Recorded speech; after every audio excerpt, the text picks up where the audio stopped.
نحمدہ ونصلی علی رسول الکریم اما بعد فاعوذ باللہ من الشیطان الرجیم بسم اللہ الرحمن الرحیم رب اشرح لی صدری ویسر لی امری واحلل عقدۃ من لسانی یفقہوا قولی اللہم فقہنا فی الدین اللہم ارزقنی یتفکر وتدبر بما یتلوہ لسانی من کتابک والفہم لہ والمعرفۃ بمعانی ونظر فی عجائب وعمل بذلک ما بقیت انک علی کل شیء قدیر اور اللہم ارنا الحق الحق وارزقنا اتباع وارنا الباطل باطلا وارزقنا اجتنابا۔ السلام علیکم ورحمۃ اللہ وبرکاتہ۔ چلے آج الحمدللہ ہم لوگ کی سورہ مریم کمپلیٹ ہو گئی ہے۔ آج ہم لوگ نئی سورہ طٰہٰ شروع کر رہے ہیں۔ یہ بھی مکی صورت ہے اور پہلے اس کی تلاوت سنتے ہیں آیت نمبر 1 to 8، اس کے بعد میں اور مزید ان آیات کے بارے میں علم حاصل کرنے کی کوشش کریں گے۔ اللہ تعالیٰ سے دعا ہے کہ اللہ تعالیٰ ہم سب کو اس کی سمجھ عطا فرمائے اور اس کا حق احسن طریقے سے ادا کرنے کی توفیق عطا فرمائے۔ جی تلاوت شروع کیجیے۔ اعوذ باللہ من الشیطان الرجیم بسم اللہ الرحمن الرحیم طٰہٰ ما انزلنا علیک القرآن لتشقى الا تذکرة لمن یخشی تنزیلا ممن خلق الارض والسماوات العلی الرحمن علی العرش استوى له ما في السماوات وما في الأرض وما بينهما وما تحت الثرى وإن تجهر بالقول فإنه يعلم السر وأخفى الله لا إله إلا هو له الأسماء الحسنى۔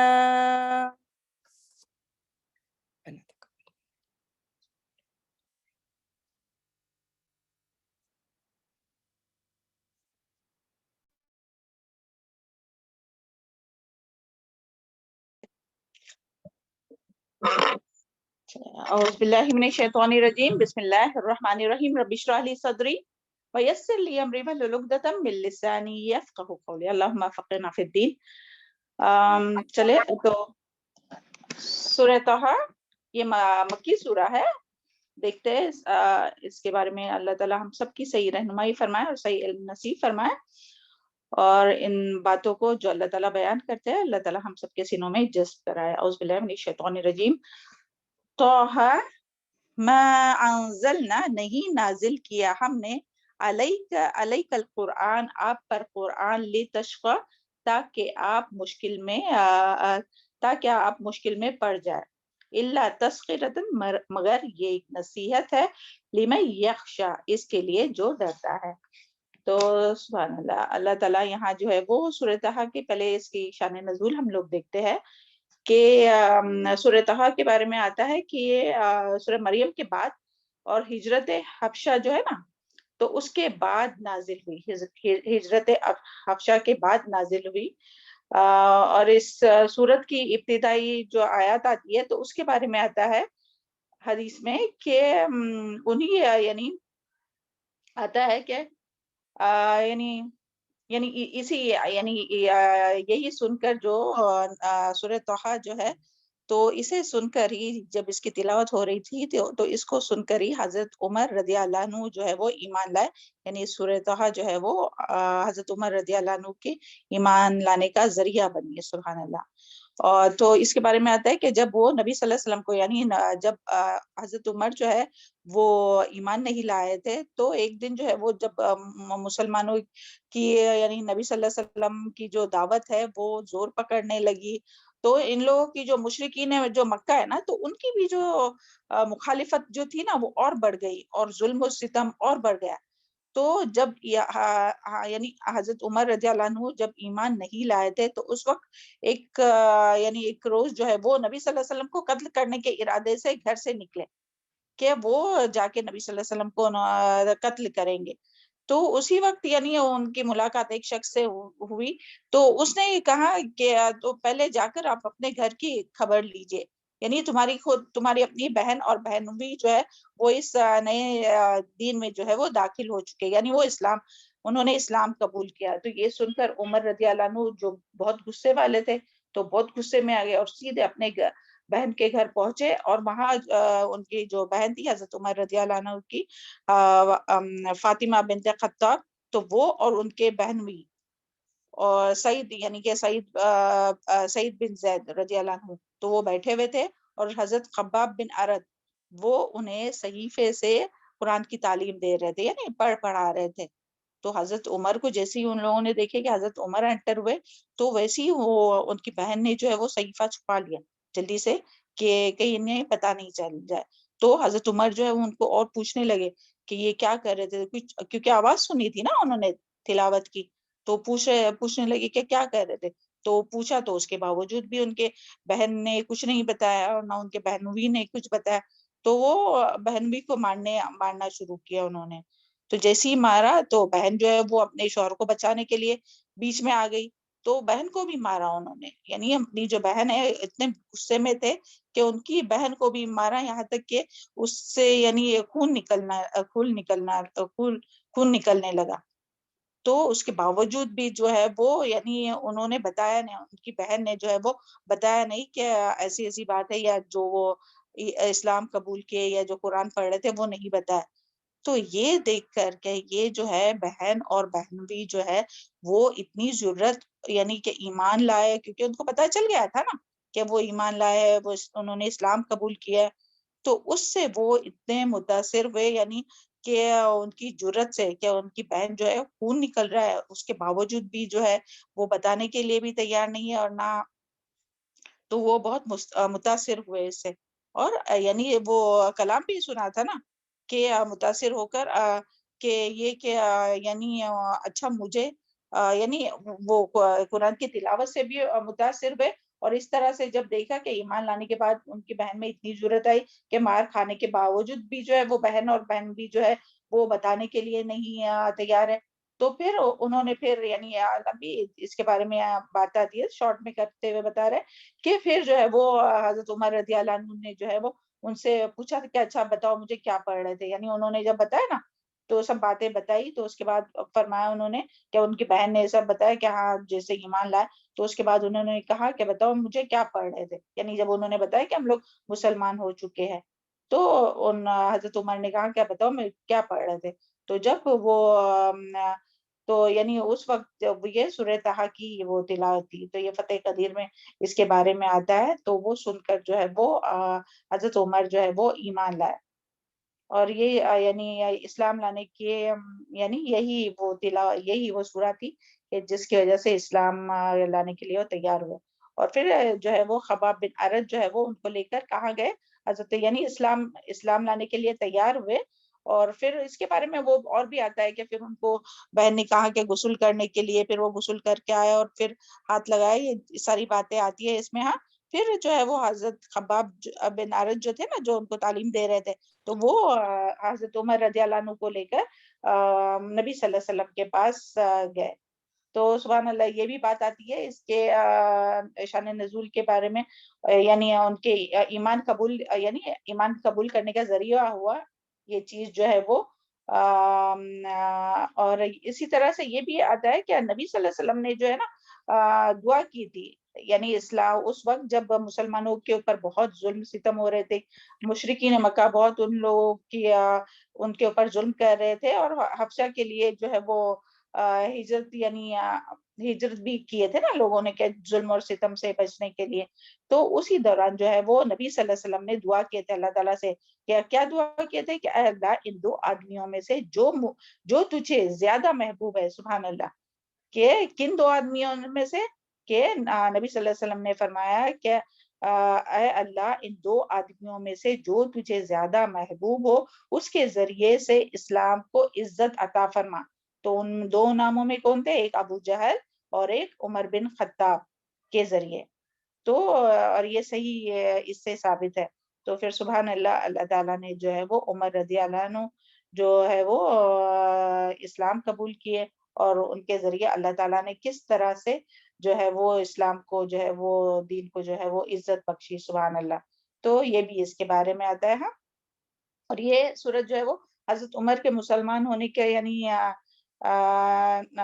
یعنی جب یہ سورہ نازل ہوئی تو اس وقت یعنی ہم جیسا ابھی بتایا نا کہ بہت ظلم ستم کر رہے تھے، اور مسلمان کتنے جو ہے وہ ظلم ستم سے تنگ آ کر جو ہے وہ حبشہ کی طرف ہجرت کر گئے تھے، اور لوگ مکہ میں نبی صلی اللہ علیہ وسلم کے ساتھ رہ گئے تھے، تو ان کے لیے بھی بہت مشکلات ہوئی تھی.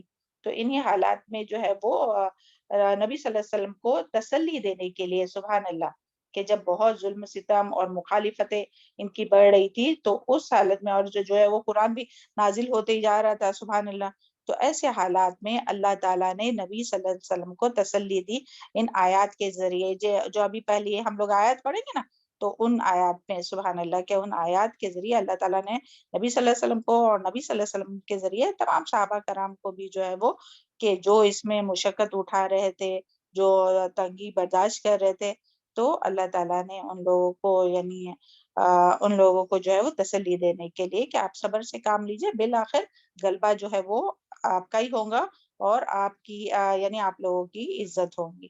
سبحان اللہ. تو یہ کچھ شان نزول تھا. ہاں، اور پھر آیت نمبر جو 1 ہے توحہ، تو ہم سب جانتے ہیں اس کے بارے میں کہ یہ کیا ہے، حروف مقطعات ہے، جس کی ڈیٹیل میں ہم لوگ پہلے پڑھ چکے ہیں نا. کوئی بتائے گا؟ کوئی ایک بات بھی کسی کو یاد ہے اس کی ڈیٹیل میں؟ جی میم، جی یہ بتائیں. حروف مقطعات ہے، اور ان کا میننگ مطلب بہت سارے کچھ علماء جیسے نکالتے ہیں، بٹ اس کا میننگ صرف اللہ سبحانہ و تعالیٰ کو ہی پتہ ہے. جی، اور باقی جو ڈیٹیل ہے وہ ساری ہم لوگ پیچھے پڑھ چکے ہیں نا، سورہ بقرہ میں جی بھی میم. اور بھی سارے اس میں، تو جی وہ جی. ہم لوگ پڑھ چکے ہیں. ہاں، اور اس کے بارے میں کچھ کہنا ہے کسی کو تو کہہ سکتا ہے، ادروائز ہم لوگ آگے جاتے ہیں. ہاں، اس کے معاملے میں ہمیں کبھی بھی تہ تک نہیں جانا چاہیے، بلکہ خاموشی اختیار کرنا چاہیے. ہاں، جی جی، کہ اللہ ہی جانتا ہے اس کی جو معنی اور مفہوم ہے نا، تو وہ اللہ تعالیٰ ہی جانتا ہے. بالکل. اور یعنی اس کا مطلب یہ ہے کہ دیکھیے اور قیامت کا روز ہی معلوم ہوتا ہے میم. جی، اور یعنی اس سے انسان کتنا جو اس کا میننگ نہیں بتا کہ نبی صلی اللہ علیہ وسلم مشرکین مکہ کو بھی بتائے کہ نا، اس کا میننگ بھی نہیں آپ ڈھونڈ سکتے ہو ایسا. جی بالکل. یعنی انسان جو ہے وہ یعنی اپنے آپ کو کوئی بہت بڑا یہ نہیں سمجھے کیا کہ بہت علم آ گیا. وہ تو دیکھیں ایک دو لفظ دو حرف ہے، اس کا بھی میننگ جو ہے وہ نہیں جانتا ہے. تو انسان جب اللہ تعالیٰ کے سامنے بیٹھتا ہے، جب یہ کلام سیکھنے کے لیے بیٹھتا ہے، تو ایسے ہم لوگوں کو بیٹھنا ہے کہ بالکل بھی یعنی اگر کسی کو بہت کچھ آتا بھی ہوگا نا، اب یہاں جو باتیں آنے والی ہے قرآن کی جو آیت کے ذریعے جو بھی ہم لوگ سیکھیں گے، تو کوئی سمجھے گا نہیں ہمارے پاس تو پہلے سے ہی، ہم کو تو پہلے سے ہی اس کا سب معلومات ہے. تو اگر اس طرح سے ہم لوگ بیٹھیں گے نا تو کبھی اس کا علم حاصل نہیں کر سکیں گے.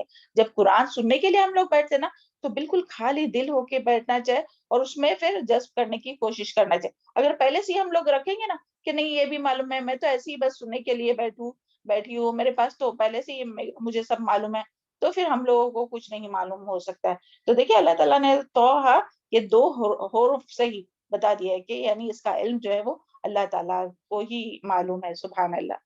تو یعنی علم کے لیے جو ہے وہ یعنی کتنا بھی علم کسی کے پاس آ جائے تب بھی جو ہے وہ ہم لوگوں کا علم بہت ہی ناقص ہے نا اللہ تعالیٰ کے سامنے. پیچھے ہم لوگ سورہ اس میں پڑھ چکے نا، سورہ کہف میں، کہ اللہ تعالیٰ کا جو علم ہے وہ کس طرح سے پورا سمندر، اور انسان کا جو علم ہے وہ کتنا کہ جتنا چوچ میں وہ چڑیا کی چوچ میں جو پانی تھا نا ایک ڈراپ کا، تو اتنا سا تو ہم سب کا پورے انسانوں کا پورے چیزوں کا سب کا علم ملا کر اتنا سا چھوٹا سا علم، تھوڑا سا علم. ربی زدنا علما، اللہ تعالیٰ ہم سب کے علم میں اور اخلاص میں اور نیک عمل میں برکت ڈالے. چلے آگے دیکھتے ہیں. اعوذ باللہ من الشیطان الرجیم. ما انزلنا، نہیں نازل کیا ہم نے، علیک القرآن، آپ پر قرآن، لتشقى، کہ آپ مشکل میں پڑے. سبحان اللہ. دیکھیں کیا اللہ تعالیٰ فرما رہے ہیں کہ قرآن مجید کو اس لیے نہیں نازل کیا کہ قرآن مجید کو نازل کرنے کا مقصد یہ نہیں ہے کہ آپ مشقت میں پڑے، آپ کی زندگی جو ہے وہ تنگ ہو جائے، آپ کی زندگی میں مشکل آئے، بلکہ یہ تو زندگی کو آسان کرنے کے لیے آیا ہے. یہ تو اللہ تعالیٰ کی رحمت ہے، یہ تو اللہ تعالیٰ کا نور ہے، جنت میں لے جانے کا ذریعہ ہے. سبحان اللہ.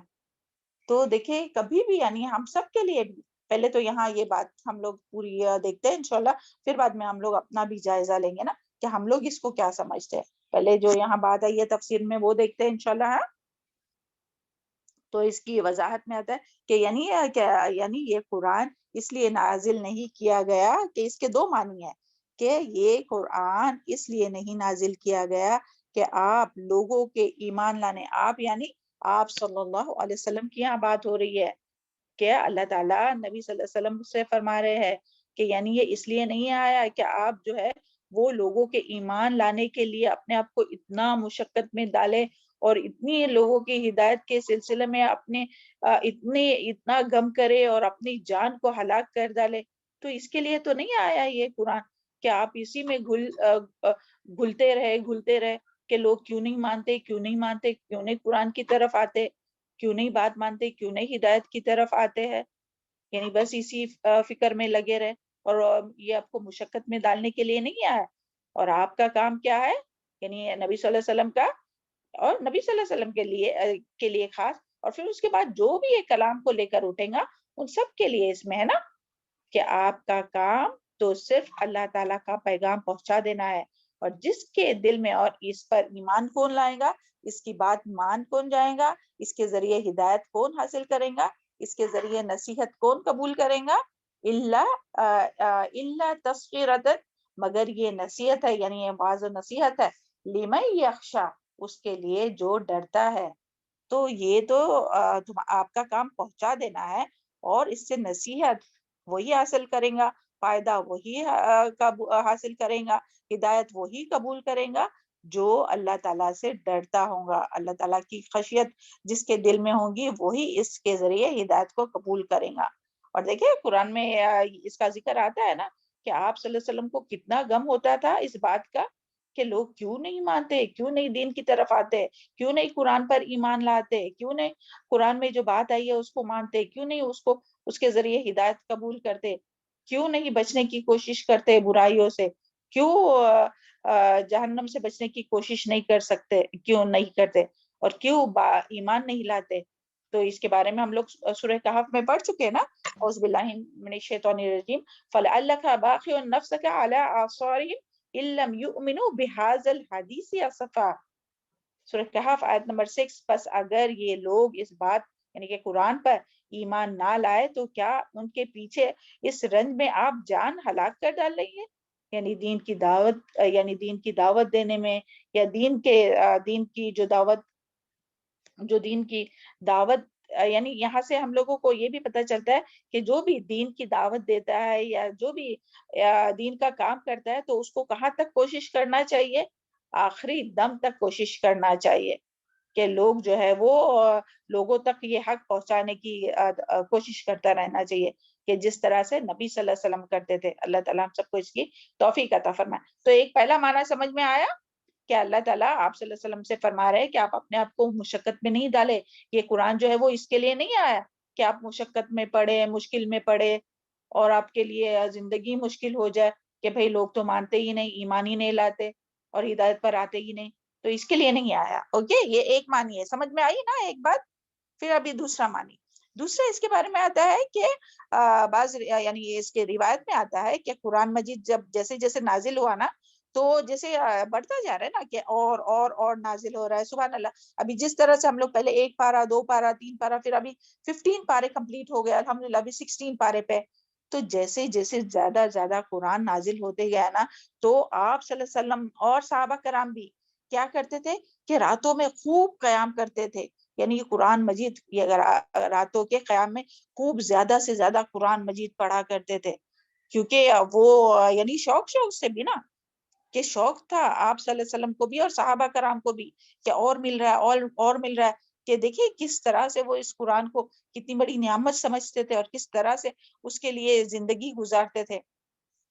یعنی سمجھ میں آ رہا ہے کہ دن کی گھڑیوں میں یہ کوشش کیا کرتے تھے آپ صلی اللہ علیہ وسلم بھی اور تمام جو صحابہ کرام تھے ہے نا, وہ بھی کوشش کرتے تھے دین کی دعوت دینے کے نا. ہر کوئی, یہ نہیں کہ صرف آپ صلی اللہ علیہ وسلم کا ہی کام تھا بلکہ تمام امتی کا یہ کام ہے, صحابہ کرام اور اس کے بعد ہم سب کا بھی, کہ لوگوں تک اللہ تعالیٰ کا یہ کلام پہنچانا, ہدایت کی بات پہنچانا, راہ راست پر لانا. تو دن میں یہ کام کرتے تھے اور رات میں کیا کرتے تھے, راتوں میں قیام کرتے تھے. تو جب یہ یعنی اتنا کرتے تھے, اور ہم سب جانتے کہ نبی صلی اللہ علیہ وسلم کے جو پیر مبارک ہے نا, تو وہ اس میں سویلنگ آ جاتی تھی, اتنا قیام کرتے تھے راتوں میں. یعنی دن میں یہ مشقت اور رات میں یہ محنت کرتے تھے. سبحان اللہ. تو جب تو اس لیے تو یہ دیکھ کر مشرکین, یعنی جو مشرکین مکہ جو تھے, تو وہ کہتے تھے یہ قرآن اس لیے نازل کیا گیا تاکہ وہ مشقت میں پڑے. یعنی کس کو کہتے تھے, آپ صلی اللہ علیہ وسلم کو اور صحابہ کرام کو, یعنی جو ایمان لاتے تھے نا, تو ان لوگوں کو کہتے تھے کہ یہ قرآن ان لوگوں کے اوپر اس کے لیے نازل کیا اللہ تعالیٰ نے تاکہ یہ مشقت میں پڑے. تو اللہ تعالیٰ یہاں آپ صلی اللہ علیہ وسلم سے کو تسلی دے رہے کہ یہ قرآن اس کے لیے نہیں آیا کہ آپ مشکل میں پڑے, بلکہ یہ تو آسانی کے لیے آیا ہے, ہدایت کے لیے آیا ہے, اور رہنمائی کرنے کے لیے آیا ہے, مشقت میں ڈالنے کے لیے نہیں آیا. تو جب پھر یہ آیت نازل ہوئی تو آپ صلی اللہ علیہ وسلم جو پہلے یعنی پوری رات یعنی بہت زیادہ قیام کرتے تھے نا, تو اس کے بعد میں پھر جو ہے وہ 1/3 حصہ قیام کرنے لگے. اور جس کا ذکر سورہ مزمل میں آئے گا, فقرؤ ما تیسر من, یعنی جتنا آسانی سے آپ پڑھ سکتے نا اتنا پڑھیے. تو سبحان اللہ. تو جو بھی کوئی قرآن کی طرف, قرآن مجید کی طرف اللہ تعالیٰ, تو یہ 2 معنی سمجھ میں آئے, پہلے کون بتائیں گا بہت شارٹ میں جلدی سے, یہ دونوں بھی معنی کوئی بھی ایک بتائے تاکہ سب کے ذہن نشین ہو جائے, آپ کو پھر یاد کرنے کی ضرورت نہیں ہو اور عمل میں بھی آ جائے. چلے بتائیے میم جلدی سے. بولے ہم جی میم. پہلا پوائنٹ یہ ہے کہ مطلب یہ قرآن جو نازل کیا گیا ہے وہ آپ کو تکلیف میں ڈالنے کے لیے, مشقت کے لیے نہیں بھیجا گیا ہے بلکہ آسانی کے لیے. اینڈ سیکنڈ پوائنٹ ہے کہ مطلب سیکنڈ میں یہ تھا کہ یہ جو قرآن نازل ہو رہا تھا تو اس میں جو نبی صلی اللہ علیہ وسلم اور صحابہ جو ہے پوری رات عبادت کرتے تھے بہت زیادہ, مطلب تو یہ مشرکین دیکھ کر مطلب بولے کہ یہ قرآن اس لیے نازل ہوا ہے کہ تاکہ آپ مشقت میں آئیں.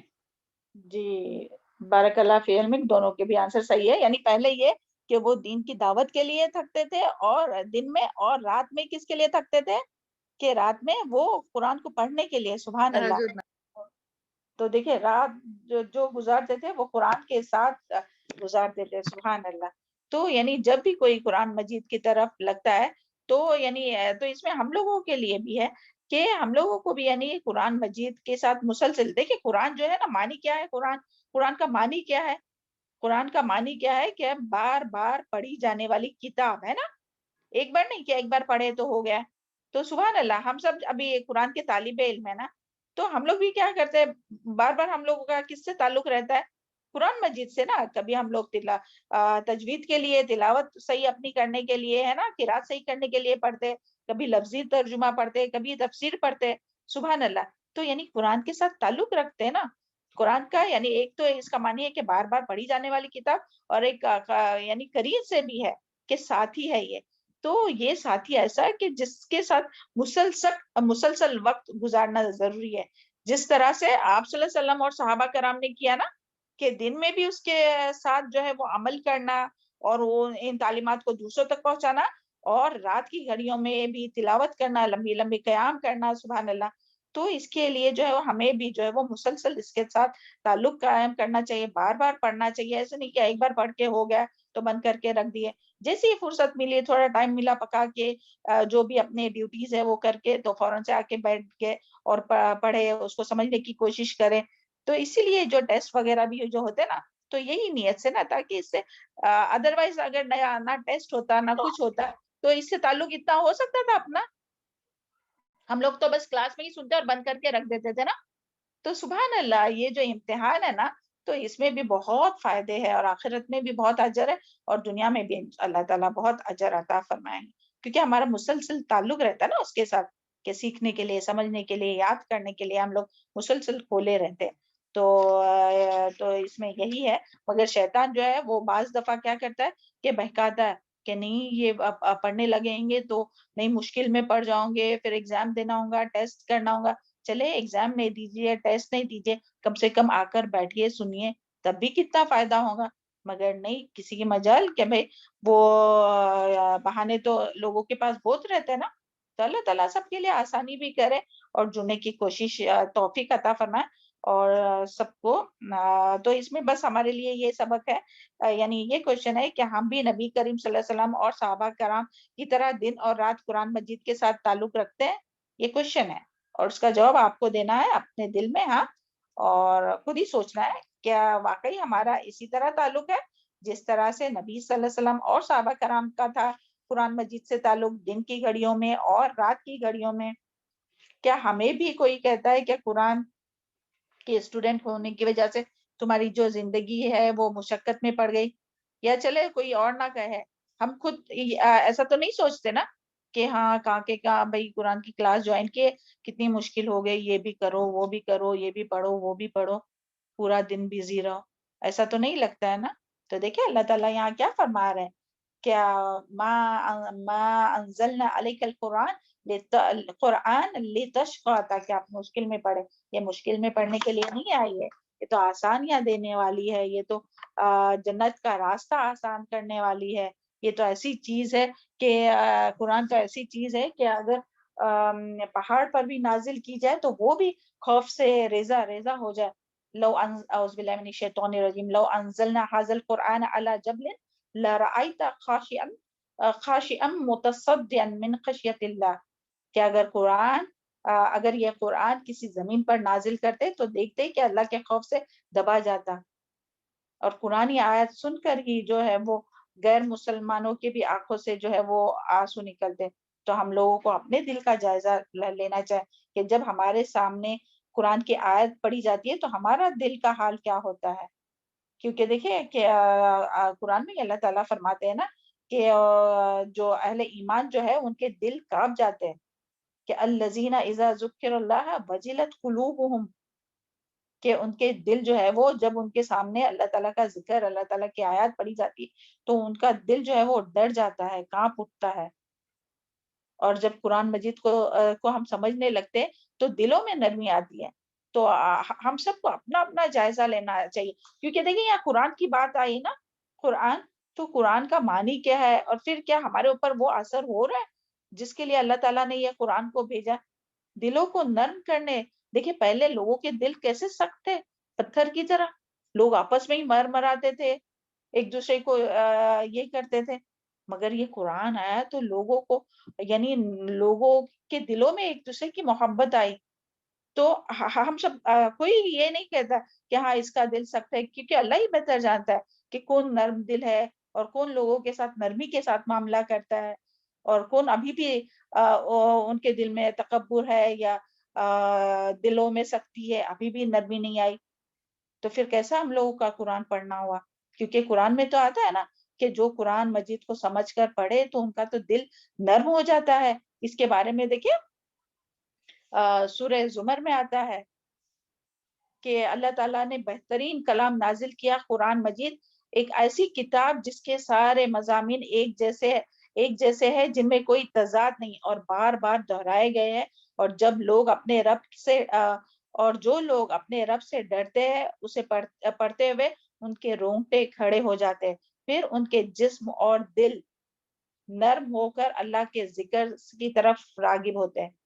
تو ہر کوئی اپنا اپنا جائزہ لے کہ ہمارا دل نرم ہوا, کہ ہمارے دلوں میں نرمی آئی, کہ ابھی بھی سختی ہے دلوں میں اور اخلاق میں اور اظہار میں, لوگوں کے ساتھ تعلقات کرنے میں. ایک پہلے دل تھا اور ایک ابھی کا دل تھا, کچھ فرق ہوا, فرق اگر محسوس نہیں ہوا تو یعنی ابھی تک ہمارے اوپر وہ قرآن کا اثر آیا نہیں ہے. ہم طالب علم ضرور ہے, علم حاصل کر رہے ہیں, مگر وہ نرمی ابھی تک آئی نہیں ہے. تو ہمیں اور بہت اس کے لیے کوشش کرنی ہوگی نا. اور قرآن آیات سن کر تو ایمان والوں کے جو ہے وہ ایمان میں اضافہ ہوتا ہے نا. اللہم اجعلنا منہم, انما المؤمنون الذین اذا ذکر اللہ وجلت قلوبہم واذا تلیت علیہم آیاتہ زادتہم ایمانا، کہ ان کا ایمان بڑھ جاتا ہے. سبحان اللہ. اللہم زدنا ایمانا و یقینا و فقہا. اللہ کرے کہ ہم لوگ بھی جب قرآن سنیں تو ہم لوگ کا دن بدن جو ہے وہ ایمان میں اضافہ ہو. کہ مومن وہ ہے جس کے دل میں اللہ جس کے دل اللہ کے ذکر سن کر کانپ اٹھتے ہیں، اور جب اللہ کی آیات ان کے سامنے پڑھی جاتی ہے تو ان کے ایمان بڑھ جاتے ہیں اور اپنے رب پر توکل کرتے ہیں. اور بھی بہت سی باتیں ہیں قرآن کی. ہاں تو آگے دیکھتے ہیں انشاءاللہ آگے کی آیت. اور یہاں جو بات آئی ہے وہ کیا ہے کہ ہم لوگوں کو اور اس میں بھی یہ بھی کویشچن ہے کہ ہم لوگوں کی ہدایت کے لیے کبھی اتنا پریشان، کبھی اتنا غمگین ہوئے ہیں کہ جس طرح سے نبی صلی اللہ علیہ وسلم غمگین ہوتے تھے کہ اپنے آپ کو ہی وہ ہلاک کر ڈالے، اتنا غم ہوتا تھا کہ کبھی ہم راتوں کو جاگ کر دعا کیے اپنے ہی بھائی بہنوں کے لیے کہ اللہ تعالیٰ ہدایت پر لائے، اللہ تعالیٰ ان کی رہنمائی فرمائے. کبھی فکر ہوئی ہے کہ بس اپنی ہی زندگی میں جی رہے ہم لوگ؟ تو اللہ کرے کہ ہم لوگوں کو بھی وہ غم نصیب کرے جو نبی صلی اللہ علیہ وسلم کو غم تھا نا. دوسرے غم نہیں، دنیا کے غم نہیں تھے، آخرت کا غم تھا پیارے نبی صلی اللہ علیہ وسلم کو. اور صرف اپنوں کا نہیں، تمام انسانوں کا، تمام امت کا، تمام لوگوں کا، تمام انسانوں کا بلکہ. تو اللہ کرے ہم لوگوں کے دلوں میں بھی ایسی محبت آئی ہے نا تمام انسانوں کے لیے. اور اسے فائدہ کون اٹھائے گا، کون نصیحت پکڑے گا؟ لی یخشا، جو ڈرتا ہو. یعنی یہاں دیکھیں یخشا کی بات آئی ہے نا. ایک ہوتا ہے ڈر اور ایک ہوتا ہے خوف. یعنی ایسا خوف یعنی کہ اللہ تعالیٰ کی ہیبت اور اس کی عظمت کو جانتے ہوئے اللہ تعالیٰ سے ڈرنا.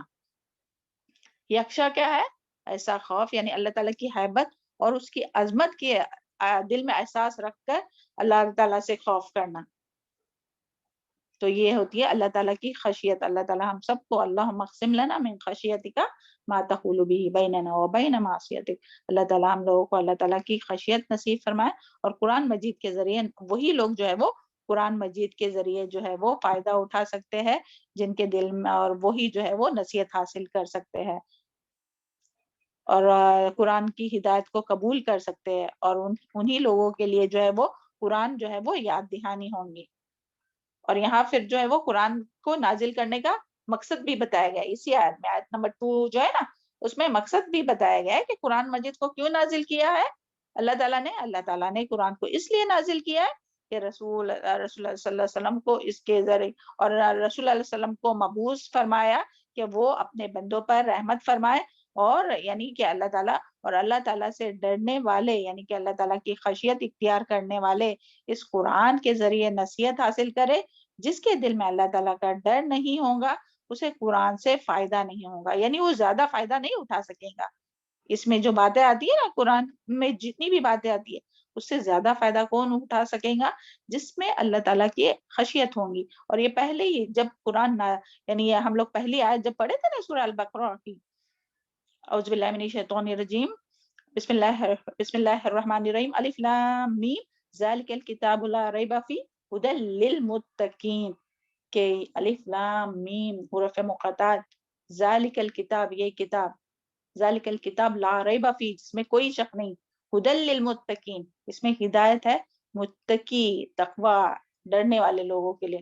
سبحان اللہ. تو اس میں پہلے ہی اللہ تعالیٰ نے بتا دیا کہ اس میں ہدایت ہے، لیکن کس کے لیے؟ جو اللہ تعالیٰ سے ڈرے گا. تو سب سے پہلے ہم لوگوں کو اللہ تعالیٰ سے اللہ تعالیٰ کا خوف ہی مانگنا چاہیے، اللہ تعالیٰ کی خشیت ہی مانگنا چاہیے کہ اللہ تعالیٰ ہم لوگوں کے دلوں میں اپنا تقوی، پرہیزگاری اور ڈر اور خشیت عطا فرمائے تاکہ ہم لوگ زیادہ سے زیادہ اس قرآن سے جو ہے وہ نصیحت حاصل کر سکے، ہدایت حاصل کر سکے اور فائدہ حاصل کر سکے نا. چلے آیت نمبر 4 دیکھتے ہیں. اعوذ باللہ من الشیطان الرجیم، تنزیلا ممن نازل کردہ ہے، ممن اس کی طرف سے، خلق الارض بنایا تخلیق کے ارض زمین کو، والسماوات اور آسمان کو، سماوات الاولی بلند آسمانوں کو. تو یہاں جو ہے وہ اللہ تعالیٰ بتا رہے ہیں کہ اس آیت میں قرآن کریم کی عظمت اور اس کی شان بیان کی گئی ہے کہ اللہ تعالیٰ فرما رہے ہیں کہ اے میرے نبی یہ قرآن آپ پر آپ کے رب کی جانب سے نازل ہوا ہے جس نے زمین اور آسمان اور زمین اور اونچے آسمان پیدا کیے ہیں اور جس نے کائنات کی تخلیق کی ہے اسی نے قرآن نازل کیا ہے. یعنی اسے معمولی نہیں سمجھنا چاہیے. کیوں؟ کیونکہ یہ تو اس کی طرف سے آیا ہے کہ جس نے خلق الارض والسماوات الاولی، یعنی اولا، یعنی کہ وہ تو اس کی طرف سے ہے کہ جس نے زمین اور آسمان، دیکھیں پہلے زمین کی بات آئی اور آسمان کی ہے نا، کہ اس نے اس کی طرف سے آیا ہے کہ جس نے زمین اور آسمان کی جو بلندیاں ہے تو اس کو پیدا کیا، اس اللہ تعالیٰ کی طرف سے یہ آیا ہے یہ قرآن. تو اس کو یعنی معمولی نہیں سمجھنا چاہیے.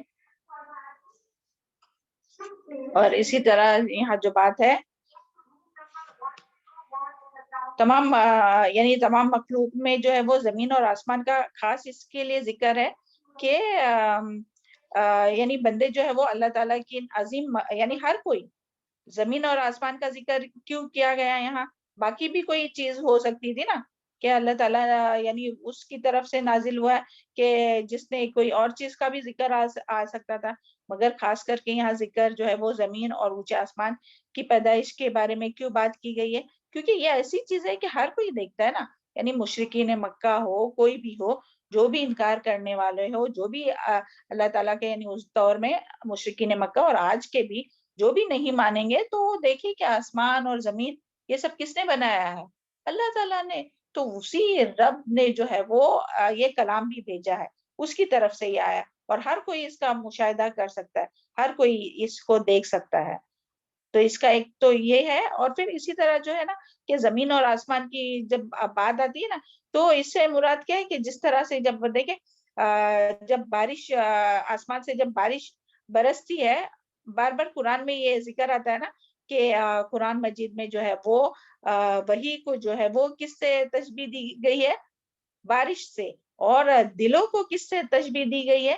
زمین سے. یعنی جیسے بارش ہوتی ہے تو جو مردہ زمین رہتی ہے تو وہ کیا ہوتی ہے؟ گرینری ہو جاتی ہے، وہ زندہ ہو جاتی ہے، ہریالی ہر طرف، پھول پودے اگنے لگتے ہیں. اسی طرح جب آسمان سے وحی کی بارش ہوتی ہے نا، وحی کا نزول ہوتا ہے تو مردہ دل بھی جو ہے وہ زندہ ہو جاتے ہیں. سبحان اللہ. اور پھر وہ والی حدیث یاد کیجئے، ابھی ہم دہرانے کے لیے ٹائم نہیں ہے، کہ وہ 3 طرح کی زمینیں ہوتی ہے، عمدہ زمین، بنجر زمین اور چٹیل زمین. یاد ہے سب کو؟ یہ پہلے ہو چکا ہے. جی میم الحمدللہ. الحمدللہ. جی تو وہ سب کو یاد ہے نا. تو وہ امیجن کیجئے اور وہ اب اپنا سوچئے کہ ہم لوگ کون سی زمین ہے؟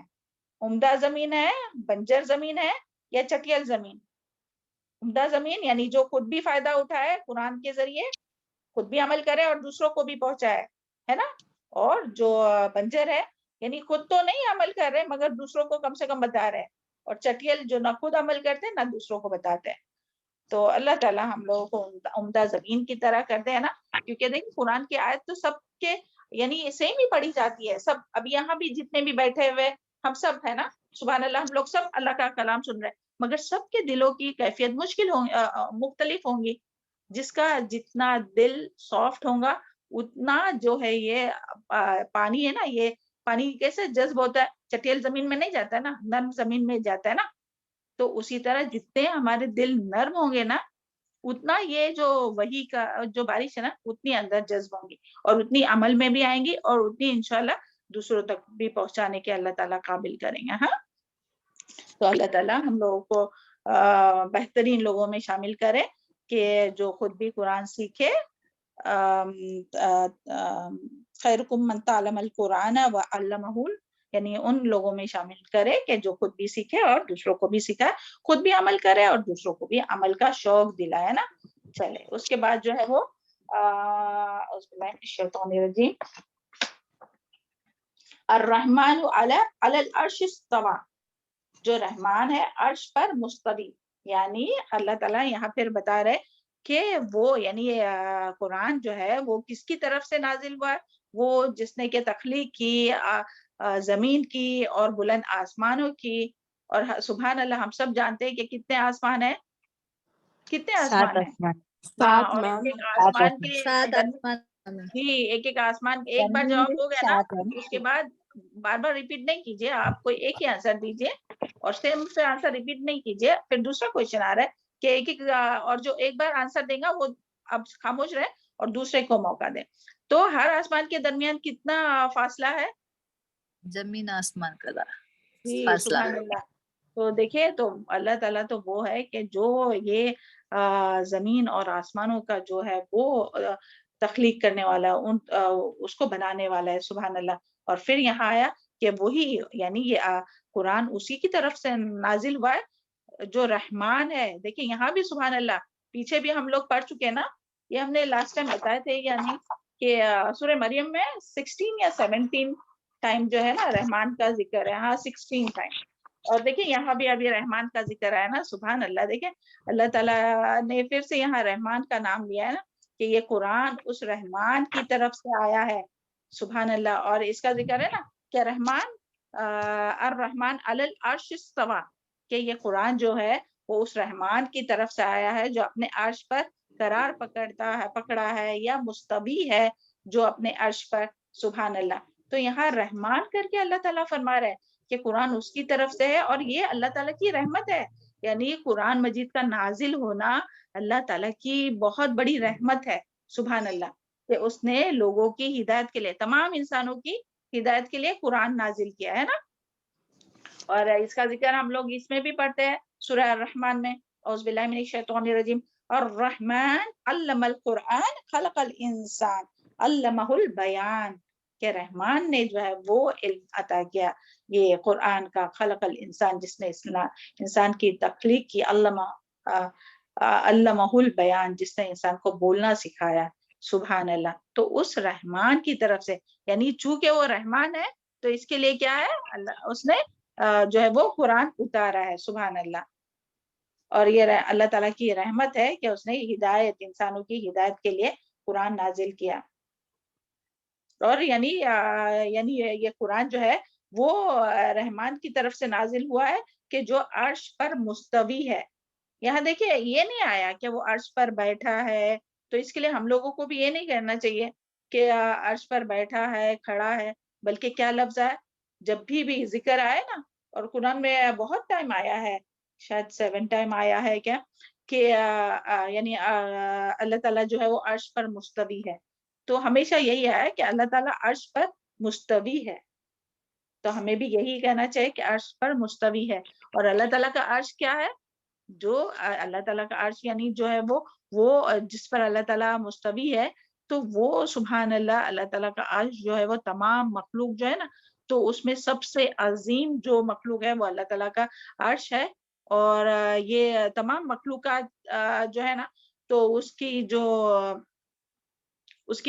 چھت جو ہے وہ اللہ تعالیٰ کا یہ عرش ہے سبحان اللہ. اور اس کے بارے میں پیچھے ہم لوگ پڑھ چکے نا کہ وہ کرسی کتنی ہے, اور وہ آیت الکرسی کے یہ تفسیر میں پوری ڈیٹیل میں پڑھ چکے ہیں کہ وہ اتنا بڑا ہے کہ اس کے سامنے جو ہے نا عرش کے سامنے جو ہے وہ کرسی کے سامنے جو ہے وہ یہ پوری کائنات جو ہے وہ ایسی کرسی یعنی جس پر اللہ تعالیٰ کے قدم مبارک ہے, تو وہ ایسی ہے. یہ پوری دنیا جو ہے اس کے سامنے ایسی ہے, پوری دنیا نے پوری کائنات جو ہے وہ ایسی ہے کہ جیسے صحرا میں رنگ. اور اسی طرح اللہ تعالیٰ کا جو عرش ہے نا وہ ایسا ہے کرسی کے سامنے کہ یعنی وہ کرسی اللہ تعالیٰ کے عرش کے سامنے ایسی ہے کہ جیسے پورے صحرا میں جو ہے وہ ایک چھوٹی سی رنگ, فنگر رنگ وغیرہ رہتی ہے نا وہ. تو سبحان اللہ یعنی اتنا بڑا, اتنا وسیع, اتنا بڑا ہے اللہ تعالیٰ کا عرش, اور اس پر اللہ تعالیٰ مستوی ہے. تو اللہ تعالیٰ کی یعنی اللہ تعالیٰ کی صرف یہ ہے کہ وہ کس طرح سے عرش پر مستوی ہے, اس کے بارے میں یعنی ہم لوگ پیچھے سورہ الاعراف آیت نمبر 54 میں بھی پڑھ چکے, سورہ یونس میں بھی پڑھ چکے ہیں ہے نا.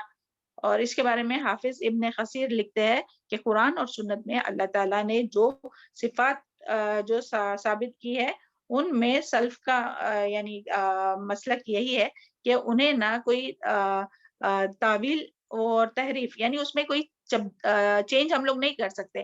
جو بات آتی نا اللہ تعالیٰ کے بارے میں, جو کچھ آیات جو رہتی ہے محکمات رہتی ہے اور کچھ متشابہات رہتی ہے, تو یہ جو آیات ہے وہ متشابہات میں سے, تو اس کے بارے میں ہم لوگ یعنی جتنا بتایا جاتا ہے نا بس اتنا ہی سمجھنا چاہے. اس میں ہم لوگ تعویل اور تحریف نہیں کر سکتے, یعنی کچھ چینج نہیں کر سکتے, تشبیہ نہیں دے سکتے کہ ہاں یہ ایسا ہوگا وہ ویسا ہوگا, کہ اللہ تعالیٰ اس طرح سے عرش پر مستوی ہوگا, یا اللہ تعالیٰ کا ہاتھ ہے تو اللہ تعالیٰ کا ہاتھ ایسا ہوگا. تو وہ ہم لوگ جو ہے وہ تشبیہ نہیں کر سکتے کسی کو، یعنی اللہ تعالیٰ کی اللہ تعالیٰ کو کسی چیز سے، اور اسی طرح سے تمثیل یعنی مثالیں بھی نہیں بیان کر سکتے کہ ہاں وہ عرش جو ہے وہ اس طرح سے ہوگا. بس وہی کہ جو قرآن اور حدیث میں بات آئی ہے نا، تو وہی ہم لوگ اس کے ذریعے وہی بات ہم لوگ کو یہ کرنا چاہیے، اور اپنے دل سے کوئی ایگزامپل وغیرہ نہیں بیان کرنا چاہیے، بتانا چاہیے بس. اور یہ بھی اس میں آتا ہے کہ اللہ تعالیٰ کا جو عرش ہے وہ اتنا بڑا ہے کہ یعنی ابھی جو ہے وہ اللہ تعالیٰ کا جو عرش ہے نا، وہ 4 جو فرشتے ہیں وہ اٹھائے ہوئے ہیں، اور قیامت کے دن اللہ تعالیٰ کا عرش 8 فرشتے اٹھائے ہوں گے.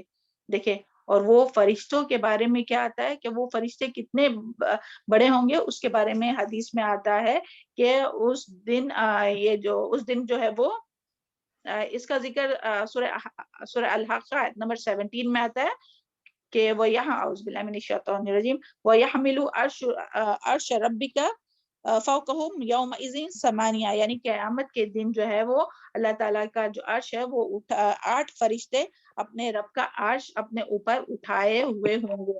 اور اس کے بارے میں حدیث آتی ہے کہ حضرت جابر بن عبداللہ سے روایت ہے کہ رسول اللہ صلی اللہ علیہ وسلم نے فرمایا مجھے اجازت دی گئی کہ میں تمہیں حاملین عرش، حاملین یعنی حامل یعنی اٹھانے والا، اس کے لیے جو پریگننٹ رہتا ہے تو اس کو کیا بولتے ہیں، حاملہ، یعنی بوجھ اٹھائی ہوئی ہے نا بچے کا، اور اچھے سے اٹھائیے، پیار سے اٹھائیے تو حاملہ ہے نا. تو یہ حاملین یعنی کہ اللہ تعالیٰ کا اٹھانے والے، تو اللہ تعالیٰ کا عرش اٹھانے والے حاملین عرش سے اللہ تعالیٰ کے فرشتے کے متعلق بتاؤ. بلا شبہ اس کے کاندھوں کی لو سے اس کے کانوں کی لو سے، کان کی جو لو ہے نا، تو اس کی لو سے تو کندھوں تک کا فاصلہ جو ہے وہ 700 سال کے مسافت یا 700 سال کے سفر کے برابر ہے. یہ ابو داؤد کی حدیث ہے. تو سبحان اللہ، یعنی ایک فرشتہ اتنا بڑا کہ اس کے کان کی جو لو ہے نا، یہ نیچے جہاں ہم لوگ ایئر رنگس پہنتے ہیں، اس سے تو یہ شولڈر تک کا جو حصہ ہے نا، وہ 700 سال کی مسافت کا ہے.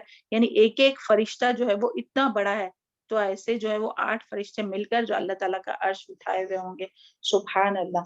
تو یعنی اتنا بڑا اللہ تعالیٰ کا عرش ہے کہ اللہ کی رحمان میں، تو اللہ تعالیٰ کا جو یہ عرش ہے وہ اتنا بڑا ہے. سبحان اللہ. تو اور یہاں جو بات ہے نا کہ رحمان اللہ تعالیٰ ہر جگہ ہے. اچھا، یعنی اس کے بارے میں یہ عقیدہ ہے نا کہ بعض لوگ یہ عقیدہ رکھتے ہیں کہ اللہ تعالیٰ کی جو ذات ہے نا، اللہ تعالیٰ ہر جگہ ہے. آپ لوگوں نے سنا ایسا کوئی عقیدہ رکھتا ہے کہ اللہ تعالیٰ ہر جگہ ہے یا ہر چیز میں اللہ تعالیٰ ہے؟ تو یہ نہیں ہے، بلکہ اللہ جب بھی قرآن مجید میں اور جب بھی ذکر آتا ہے تو اللہ تعالیٰ کا کیا ذکر آتا ہے کہ اللہ تعالیٰ کہاں ہے؟ عرش پر ہے نا، آسمان پر عرش میں جو ہے وہ اللہ تعالیٰ جو میم ہے فرشتے کا دانت بھی احد پہاڑ کو تحت. جی داد بھی احد پہاڑ کے جتنا. جی جزاک اللہ خیر صفورہ. تو قرآن میں بار بار یہی آتا ہے. تو یہ اس طرح سے جو غلط بات رکھنا، یہ عقیدہ رکھنا، تو وہ بہت یعنی اس کی بات ہے. اللہ تعالیٰ سب کے عقیدے کو درست رکھے نا، کیونکہ اس کے بارے میں یہ سوچنا کہ اللہ تعالیٰ ہر جگہ ہے نہیں، بلکہ اللہ تعالیٰ جو ہے وہ عرش پر مستوی ہے اور بلند ہے اپنی ذات کے اعتبار سے. تو یہی بات یہاں آئی ہے. تو یعنی یہاں یہ بتایا جا رہا ہے کہ وہ یعنی قرآن جو ہے وہ اس رحمان نے نازل کیا کہ جو عرش پر مستوی ہے. سبحان اللہ. تو یعنی اس کی امپورٹنٹ اور بتانے کے لیے نا. پھر آگے دیکھتے ہیں اعوذ باللہ من الشیطان الرجیم. لہو ما فی السماوات وما فی الارض وما بینہما وما تحت الثری، کہ اسی کے لیے ہے جو آسمانوں میں ہے اور جو زمین میں ہے، اور وما بینہما، اور جو ان دونوں کے درمیان ہے، وما تحت الثری، اور جو نیچے ہے زمین کے مٹی، یعنی زمین کی مٹی کے نیچے. سبحان اللہ. یعنی کیا بتایا جا رہا ہے کہ یہ جو یعنی جو یہ قرآن نازل کیا اللہ تعالیٰ نے، تو وہ یعنی یہ سب کچھ یعنی جو کچھ آسمان میں ہے اور جو کچھ زمین میں ہے اور جو کچھ ان دونوں کے درمیان میں ہے، یعنی کہ زمین اور زمین کی مٹی کے نیچے بھی ہے، تو اللہ تعالیٰ اس کو بھی جانتا ہے. یعنی اللہ تعالیٰ کی یہ یعنی تمام جو ہے وہ ملکیت کس کے ہاتھ میں ہے؟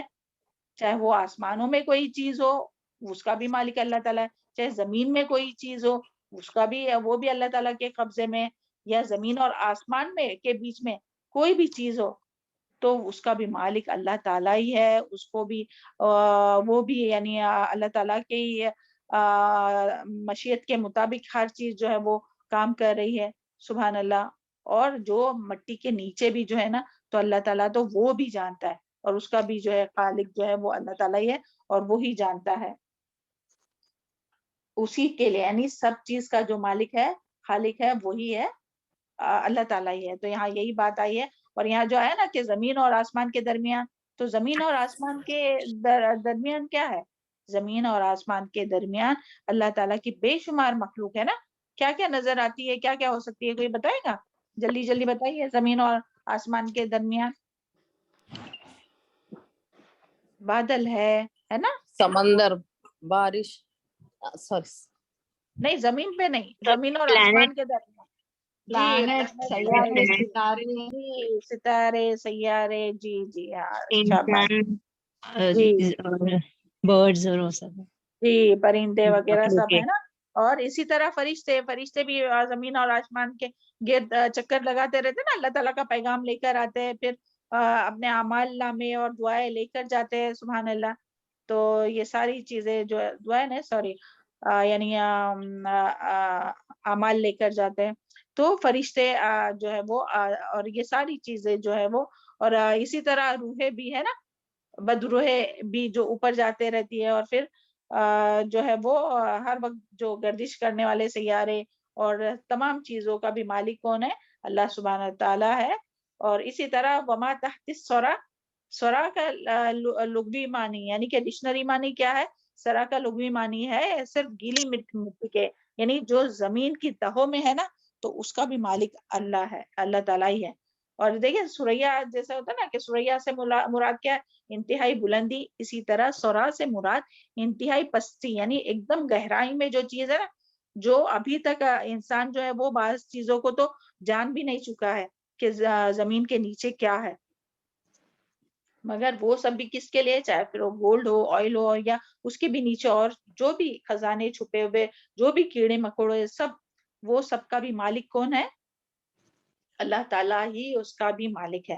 یعنی اس میں خلاصہ کیا ہے کہ آسمان اور ان میں رہنے والی تمام مخلوق, اور زمین میں رہنے والی تمام مخلوق, اور آسمان اور زمین کے درمیان رہنے والی تمام مخلوق, اور زمین کے اندرونی حصے میں وہاں جو بھی مخلوق ہے, تو ہر طرح کی جو مخلوق ہے اس کا خالق اور مالک کون ہے؟ صرف اللہ تعالیٰ ہی ہے. اور اللہ تعالیٰ کے قبضے اور اختیار میں ہے یہ ساری چیزیں. سبحان اللہ. تو دیکھیں یعنی جب ساری چیزیں اللہ تعالیٰ کے اختیار میں ہے تو کس کی بندگی کرنا چاہیے, کس کی عبادت کرنا چاہیے؟ صرف اور صرف اللہ تعالیٰ کی. اور یہی چیز جو ہے وہ انسان کو کیا کرتی ہے؟ اللہ تعالیٰ کی دلوں میں حیبت پیدا کرتی ہے نا, کہ جب اتنی تمام چیزوں کا ہی مالک اللہ تعالیٰ ہے تو اللہ تعالیٰ کی دل میں خشیت آنا چاہیے کہ دیکھیں اللہ تعالیٰ تو وہ ہے کہ ہر چیز کا اختیار جو ہے, اور قبضے قدرت میں ہر چیز کے اوپر جو قبضہ کس کا ہے؟ اللہ تعالیٰ کا ہے. تو یہاں سے یہ بات پتہ چلی. آگے دیکھتے ہیں آیت نمبر 7. اللہ ان تجہر, اور اگر تم پکار کر کہو, بالقول بات کو, فإنہ تو بے شک وہ, یعلم جانتا ہے, سر راز کو, وہ اخفا اور زیادہ خفیہ بات کو بھی. تو سبحان اللہ. دیکھیں اللہ تعالیٰ جس طرح, دیکھیں کس طرح سے نا پہلے بات آئی کہ زمین کے نیچے جو ہے ایک دم نیچے گہرائی میں, تو وہ بھی بات ہے اللہ تعالیٰ, یعنی اس کے نیچے کیا ہے وہ چھوٹی ہے. اگر کوئی کالی اندھیری رات میں کالے پتھر کے نیچے کالی چوٹی بھی چھوٹی سے ہوں گی نا, کوئی کیڑا مکوڑا, کوئی چوٹی, تو اس کو بھی اللہ تعالیٰ جانتا ہے. تو اسی طرح اللہ تعالیٰ, ایسا نہیں کہ اللہ تعالیٰ صرف تمہاری پکار کر, یعنی آج جو بات آئی نا کہ اگر تم پکار کر بات کہو تو وہ یقیناً چھپے ہوئے بھید اور نہایت پوشیدہ بات کو بھی جانتا ہے.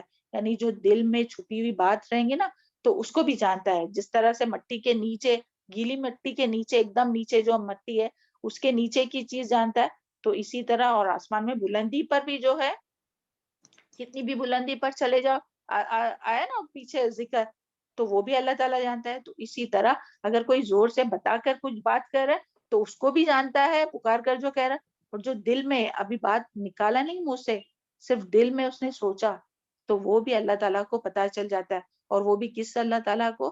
کہ جو عرش پر مستوی ہے، اتنی بلندیوں پر ہے. تو ابھی دل میں بھی ہم لوگ کچھ سوچ رہے ہیں نا، آپ کچھ سوچے، ہم بھی کچھ سوچتے ہیں. ابھی ہم لوگوں کے زبان سے آیا بھی نہیں، اللہ تعالیٰ کو پتہ چل گیا کہ دل میں ہم نے تسبیح کیے یا کیا کیے. اللہ تعالیٰ کو پتہ چل گیا، اپنے ہونٹ بھی نہیں ہلے اور اللہ تعالیٰ کو پتہ چل گیا. سبحان اللہ. تو وہ ہے اپنا رب، اس کی طرف سے یہ قرآن مجید آیا ہے. تو سبحان اللہ، ہم لوگ کتنے خوش نصیب ہے نا کہ اللہ تعالیٰ نے ہم لوگ کو وہ قرآن سیکھنے کا موقع عطا کیا. اللہ کرے کہ بہت آسانی بھی کرے اور استقامت نصیب فرمائے، مرتے دم تک ہم لوگ اس اللہ تعالیٰ کے اس قرآن کو، اللہ تعالیٰ کے اس کلام کو سمجھ سکے، عمل کر سکے، یاد رکھ سکے، اس کا حق ادا کر سکے. اس کو دن کی گھڑیوں میں اللہم عانش بشتی فی قبری، اللہم ارحمنی بالقرآن العظیم واجعلہ لی اماما ونورا وہدی ورحمہ، اللہم ذکرنی منہ ما نسیت وعلمنی منہ ما جہلت وارزقنی تلاوتہ آناء اللیل وآناء النہار واجعلہ لی حجۃ یا رب العالمین. اس کے میننگ بھی ہم لوگ پڑھتے ہیں. اے اللہ مانوس کر دے میری وحشت کو میری قبر میں. اے اللہ قرآن کی وجہ سے مجھ پر رحم فرما، کیونکہ اور تو کوئی عمل ہے ہی نہیں ہمارے پاس. کون سی، دیکھیں کتنے لوگ ہیں، کتنی نیکیاں کر رہے ہیں. ہم لوگوں کے پاس کیا نیکی ہے؟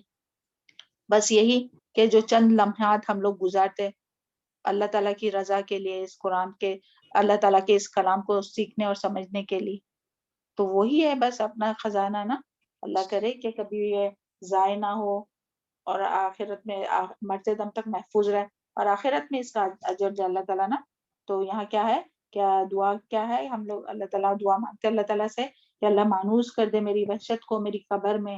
اے اللہ قرآن کی وجہ سے مجھ پر رحم کر اور اس کو میرے لیے امام اور نور اور ہدایت اور رحمت کا ذریعہ بنا. اے اللہ جو کچھ میں بھول جاؤں مجھے یاد کروا دے، اور جو کچھ مجھے سکھا دے وہ کچھ مجھے سکھا دے جو مجھے معلوم نہیں، اور مجھے توفیق دے کہ میں دن کی گھڑیوں میں اور رات کی گھڑیوں میں اس کی تلاوت کروں اور اس کو میرے لیے دلیل بنا. آمین. کیونکہ دیکھیں قرآن جو ہے وہ بعض لوگوں کے حق میں حجت کرے گا اور بعض کے خلاف حجت کرے گا. تو اللہ تعالیٰ اللہ کرے کہ قرآن ہم لوگوں کے حق میں حجت بنے نا، ہم لوگوں کے حق میں سفارش کرے، سفارشی بنائے اللہ تعالیٰ، اس کے مطابق ہم لوگوں کو عمل کرنا آسان کر دے. تو اللہ تعالیٰ یہاں کیا فرما رہے ہیں کہ سر اور اخفا میں کیا فرق ہے؟ سر کا معنی کیا ہے کہ پوشیدہ راز کی بات جو آپ کسی دوسرے کو کہہ دے، اور اسے بعض دفعہ ہم لوگ کہتے ہیں نا کسی کو، اور وہ پھر اس کو کہتے کہ یہ بات دیکھو کسی کو بتاؤ نہیں ہے. تو یہ کیا ہے؟ راز کی سیکریٹ بات، ٹاپ سیکریٹ ہے نا. تو اللہ تعالیٰ انہیں بھی جانتا ہے جو ہم لوگ اپنی زبان سے نکالتے ہیں اور بتاتے ہیں کسی کو، مگر کیا کہتے ہیں کہ یہ کسی کو بتاؤ نہیں ہے. تو یہ سیکریٹ بات ہے، تو اللہ تعالیٰ اس کو جانتا ہے، اگر وہ کسی کو نہیں بتا رہے مگر اللہ تعالیٰ جانتا ہے. اور اخفا کیا ہے؟ یعنی وہ بات، یہ وہ خیال جو کسی کے دل میں آئے لیکن وہ کسی سے بھی اس کا ذکر نہ کرے، یعنی بولا بھی نہیں، صرف دل میں سوچا اس نے، جو بھی بات سوچی رہیں گی، اچھی بری نیگیٹو پازیٹیو، جو بھی خفیہ بات جو دل کے اندر ہوتی ہے نا، چھپی ہوئی بات، تو وہ بھی اللہ تعالیٰ جانتا ہے. یعنی جو دل میں آتا ہے نا، کسی کے لیے خیال، بیڈ فیلنگ، گڈ فیلنگ، کسی کے لیے دعا کرنا، کسی کے لیے برا سوچنا، سب کچھ اللہ تعالیٰ جانتا ہے، سب کچھ. یہاں تک کہ جب ہم لوگ بعض اوقات زبان سے بھی نہیں نکالتے، صرف آہ جو نکلتی ہے نا، کوئی تکلیف دیتا ہے تو آہ نکلتی ہے، اس آہ کو بھی اللہ تعالیٰ جانتا ہے، وہ بھی اللہ تعالیٰ کے عرش تک پہنچ جاتی ہے. ایک آنسو بھی اگر بہتا ہے نا تو وہ بھی اللہ تعالیٰ جانتا ہے. دل سے جب ہم لوگ کو کوئی تکلیف ہوتی ہے اور دل سے جو نکلتی ہے تو اللہ تعالیٰ تو اس کو بھی جانتا ہے، اور اس کا بھی فوراً سے ہم لوگ دیکھتے ہیں کہ کس طرح سے اثر ہوتا ہے کہ ہم لوگ یعنی زبان سے بات نکلی نہیں اور اللہ تعالیٰ کو پتہ چل جاتی ہے کہ بندہ میرا، یعنی جو بھی فیلنگ ہوتی ہے انسان کو، جو بھی اس کی سچویشن رہتی ہے، تو اللہ تعالیٰ سب ہر چیز کو جانتا ہے اور اس کو پھر قبول بھی کرتا ہے، اور اس کے مطابق پھر جزا اور سزا بھی ہے. تو یہاں اللہ تعالیٰ کے علم کی وسعت کا بھی ذکر ہے نا کہ یہ قرآن، یعنی یہ قرآن اس ذات نے نازل کیا جس نے زمین اور بلند بالا آسمانوں کو وجود بخشا اور ان کی تمام مخلوق کو جانتا ہے اور زمین کے نیچے کی مخلوق کو بھی جانتا ہے اور کوئی بات اس سے چھپی ہوئی نہیں ہے.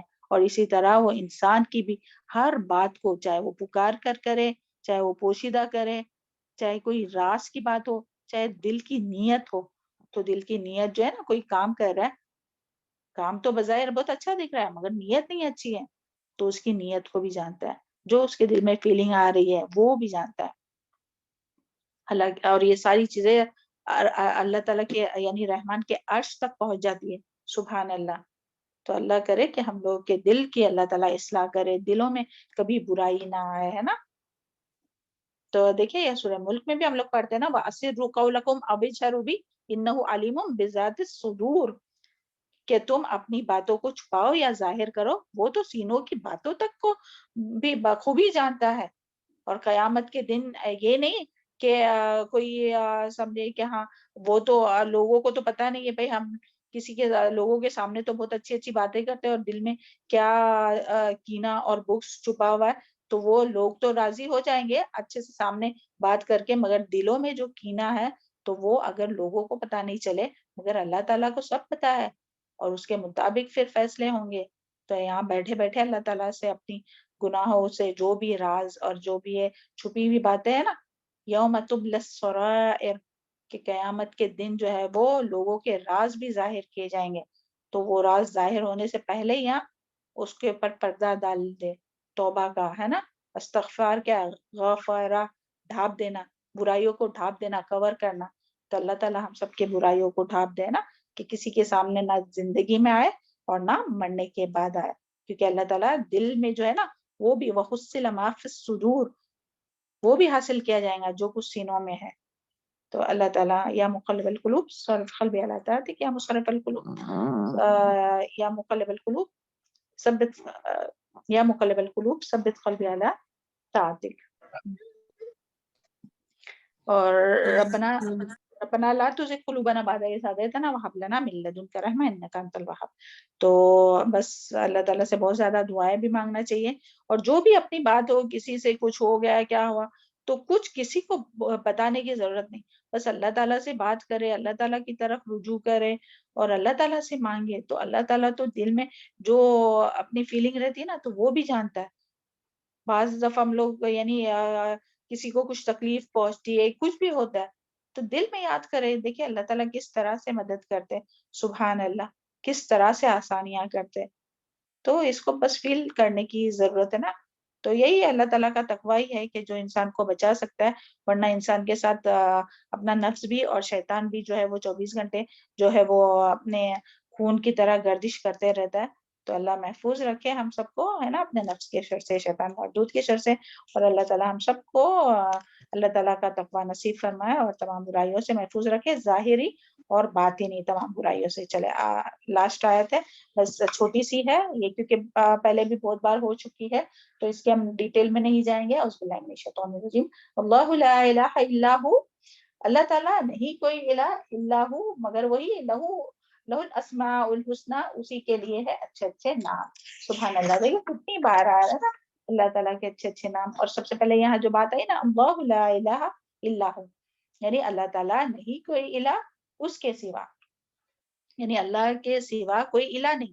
الہ نہیں یعنی کوئی معبود نہیں, یعنی عبادت کے لائق صرف اور صرف اللہ تعالیٰ ہی ہے, اس کے سوا کوئی نہیں ہے کہ جو جس کی عبادت کی جا سکے. اور اللہ تعالیٰ ہی کے لیے, اور آگے کی جو بات آئی ہے کہ اللہ تعالیٰ ہی کے لیے تمام نام اور صفات جو ہے وہ اللہ تعالیٰ کے لیے ہے, یعنی چاہے وہ ذاتی نام ہو یا صفاتی نام ہو, ہے نا. تو یہ سب جو ہے وہ اللہ تعالیٰ ہی کے لیے ہے, اور عبادت صرف اور صرف اللہ تعالیٰ کے لیے ہے. تو عبادت کا کیا معنی ہے؟ عبادت عین با دال عبد, یعنی کہ عبد سے نکلا ہے جس کا مطلب ہے بندہ اور غلام. بندہ اور غلام. عبادت کس سے نکلا ہے؟ عین با دال عبد, یعنی کہ جس کا مطلب ہے بندہ اور غلام. تو اس لحاظ سے عبادت کا مطلب ہے بندگی اور غلامی. یعنی ہمیں جب ہم کہتے ہیں نا کہ ہم اللہ تعالیٰ کی عبادت کرتے ہیں تو ہم اللہ تعالیٰ کی غلامی کرتے ہیں, یعنی ہمیں ٹوٹل پوری طرح سے اللہ تعالیٰ کی غلامی کرنا چاہیے، بندگی کرنا چاہیے. اللہ کرے کہ ہم لوگ ایسی ہو نا کہ ہمیشہ مرتے دم تک اللہ تعالیٰ کے غلام بنے رہے، کہ جو اللہ تعالیٰ نے، اور غلام کیسا ہوتا ہے؟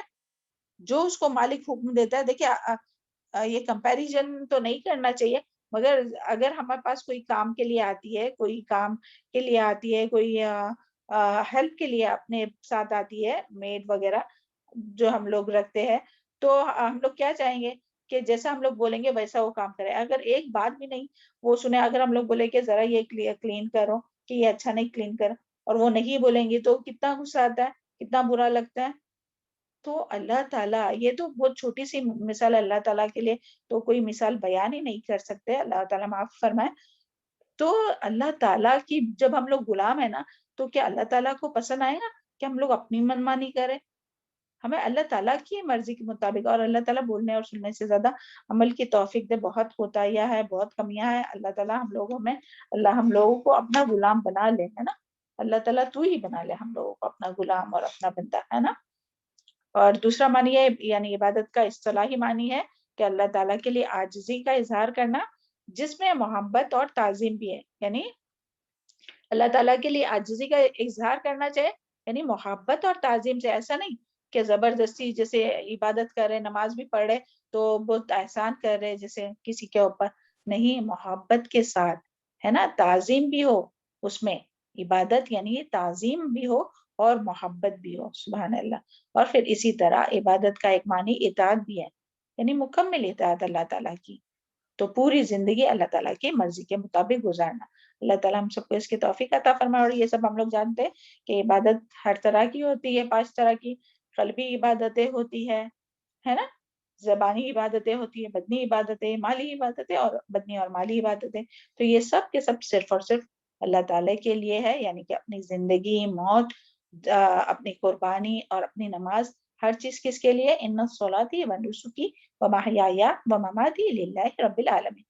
یعنی اپنی نماز، اپنی قربانی، اپنا جینا اور مرنا سب کس کے مطابق ہونا چاہیے؟ اللہ تعالیٰ کے حکم کے مطابق. رب العالمین جو رب ہے، خالق ہے، مالک ہے، مدبر ہے تمام جہان والوں کا.